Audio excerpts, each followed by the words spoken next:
পারিবারিক মারধরের ঘটনা থেকে দুই পক্ষের পাড়াগত সংঘর্ষকে কেন্দ্র করে এলাকায় উত্তেজনা।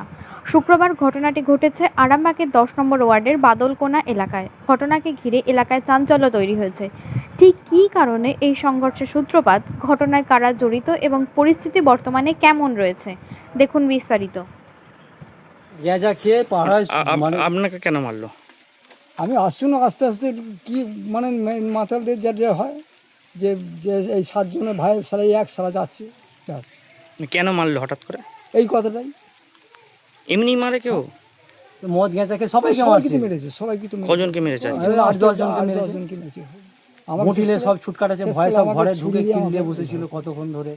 থানায় ফোন করছি, পেটে থানায় দুবার ফোন করা হয়েছে, থানা থেকেও কই এখনো কোনো। কি নাম আপনার কাকু? এখন কিছু খুলতে হবে। আপনার নাম কি? সুকুমার তুলি। এই এক জায়গায় মেরেছে, এখানটা এক জায়গায় মারলো।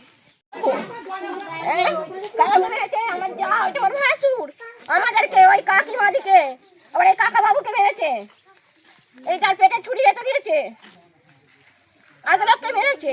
আমি আবার ঘিরে ধরেছে, আমাকে এবার হাতে বাড়াচ্ছে, আবার আমার হাতে একটা বুদ্ধি করে লাঠি নিয়ে গেছিলো, সেই লাঠিটা নিচ্ছিল বলে তাই আমি নিজে, আমার কিছু হয় না ঠিকই, আমি ওকে 2-4 ঘা দিয়েছি।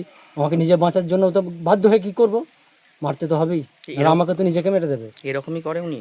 এর আগে তো এরকম মারধর আর এরকম করেই, যখন খুব বিয়ে করে তখন এরকম করেই করে। কি নাম যিনি মেরেছেন? ও ভালো নাম পিন্টু দাস, আর ডাক নাম ভম্বুল। আপনাদের কি পাশাপাশি বাড়ি? ওই সাইডে একটু। মানে কত দূরত্ব দুজনের বাড়ির সঙ্গে? খুব একটা বেশি না, 200 ফুট তফাৎ। মানে অন্য কিছু ঘটনা ঘটেছিল যে?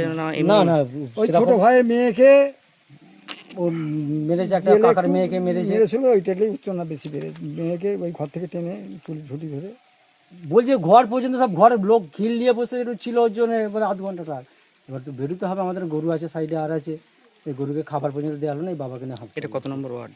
10 নম্বর ওয়ার্ড। এই পাড়ার নাম কি? এখানটা পালপাড়া, আর ওধারে যেটা দাসপাড়া ছিল বাদলকোনা। হ্যাঁ, বাদলকোনা। কোথায় নিয়ে যাচ্ছেন এখন? এখন হসপিটালকে নিয়ে যাচ্ছি। একটু তো দাগ মানে ইয়েভাবে রক্ত বেরিয়েছিল এখন। ওদের নেশা করে এসে 2 স্বামী স্ত্রী হচ্ছে, এটা 2 স্বামী স্ত্রী হতে ভাত খালিয়ে বলছে, ভাত খালিয়ে বলে এবার ভাত খান, এবার নেশা করলে যা হয় যে মারধর, নাহলে ওরা নেশা তো করেনি, তাই অন্য কিছু খেয়েছে, নেশা করে স্বামী স্ত্রী হচ্ছে, তো হতে আবার ওর বইয়ের হাতটা কেটে গেছে। স্ত্রীর মধ্যে হতে হতে পরের দিন আবার মা ছেলের মধ্যে হচ্ছিল। মাকে বলছে তুই চুপ করবি না, একদম মা তোকেও মারবো বলে মায়ের সঙ্গে গেল। মায়ের সঙ্গে যেতে ওইখানটা করে গেল, যে এবার পাড়ার লোকেরা বলছে তোর মাকে মারলি, তখন ও বলছে আমাদের ঘরে হচ্ছে, আমরা ঘরে আবার ঠিক করে নেবো। দিয়ে ও মানে চুপ করে নেয় বলে বলছে তোমাকে একটা ঠাকুমা হয়, ঠাকুমাকে বলছে তোমাকেও কিন্তু আমি মারবো না, বলে দিচ্ছি। সেই নিয়ে এবার ওদের সব যারা যে ছিল সবাই চলে এসছে। এসে প্রথমে ওকে মারতে যাচ্ছিলো, ওকে ঘুরিয়ে নিয়ে চলে এসেছিলো। দিয়ে এবার ও রেগে গেছে খুব, রেগে যে রাস্তা দিয়ে গেছে, যখন রাস্তা দিয়ে যেতে ওকে কিন্তু সবাই মিলে ওকে যেই পেয়ে গেছে একে কি দিয়ে মারলো, যে যা পেরেছে লাঠি দিয়ে, ইট যা রাস্তায় যা পড়েছিল সব যা পেরেছে তাই দিয়ে মেরেছে। মাথা ফেটে গেছে সব। দিয়ে ও শেষ, তারপরে যখন খুব রেগে গেছে ওকে যখন মেরেছে, তখন ওর গাড়িতে একটা কি মানে ছুরির মতন ছিল না কি জানি না, তবে ওইটা ও নিয়ে গেলো। দিয়ে ওকে আবার যখন মারতে এসছিল না, ও এরম করে মানে মারতে দেবে না বলে ও এরম করেছে যে না একজনের হাত মানে গায়েতে লেগে যেত, ওকে আবার ফেলে মেরেছে। আর তখনই ওই ড্যাংটাই মনে হচ্ছে ইয়ে ছিল, পেরেক জাতীয় যাই কিছু ছিল, তখনই না পেরেকটা না ঢুকে গেছে আবার ভেতর দিকে, আর জোর করে টেনে দিয়েছে, তো টেনে দিতে ওর ভেতরের আবার মাংস পর্যন্ত চলে এসছে একবার। আপনারা থানায় বলবেন? আর দিয়ে ছাড়াতে গেছি, এবার ওকে মারলে কি আমাদের স্বামী স্ত্রী হাজার যা কিছু হতেই পারে। দিয়ে এবার ও ছাড়াতে গেছি, ছাড়াতে যাই আমার এইখানটা তখন মনে হয় ভটাস করে লেগে গেল লাঠিটা নিয়ে। আপনারা থানায় জানাবেন? লাঠিটা ভটাস করে লেগে পড়া যদি করে আমরাও করবো। ওরা থানায় অভিযোগ করলে আপনারা করবেন? হ্যাঁ। মেরেছে দাদা? কেন মেরেছে দাদা? কেন মেরেছে আপনাকে? প্রতিবাদ করতে গিয়ে বলে মেরেছে আর কি। মানে কি প্রতিবাদ করছিলেন? ওই বউকে মেরেছে বলে প্রতিবাদ করছে আর কি। বউকে মারতে বলে আমার ঝড়া হচ্ছিল, সমস্যার মধ্যেই ঝামেলা হচ্ছিল আর কি। এবার কারোর সঙ্গে কোনো হয় না, ওরা ঝামেলা করছে বলে আমি সঙ্গে গিয়েছিলাম, এবার ছেলে আমাকে মেরেছিল। ইচ্ছে বলতে কি মানে ভয় দেখেছিলাম, সেই মধ্যে হয়তো গায়ে হয়তো আঁচু লেগেছিলো, সেই নিয়ে আমার হিসেবে ওরকম চালাই না, মার্ডার করবো বলে সেরকমভাবে আমি চালাই না।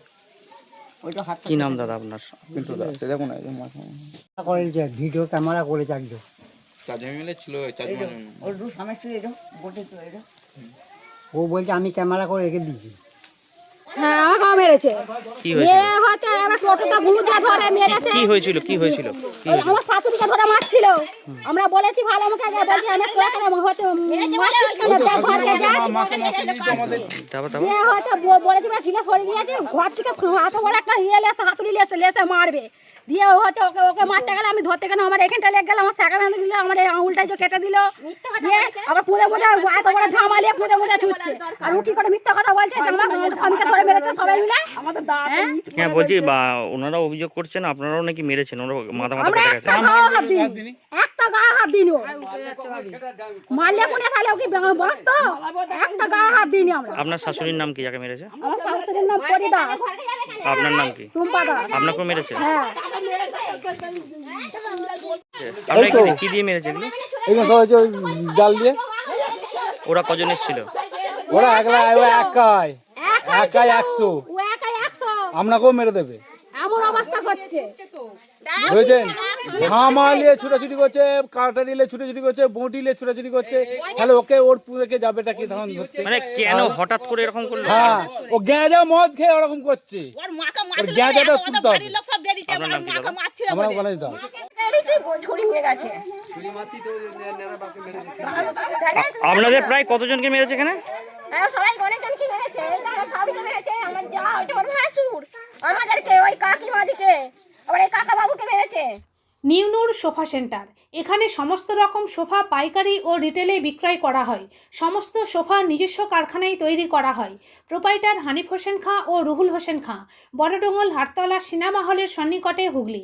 যোগাযোগ 7797170093 এবং 9382003105।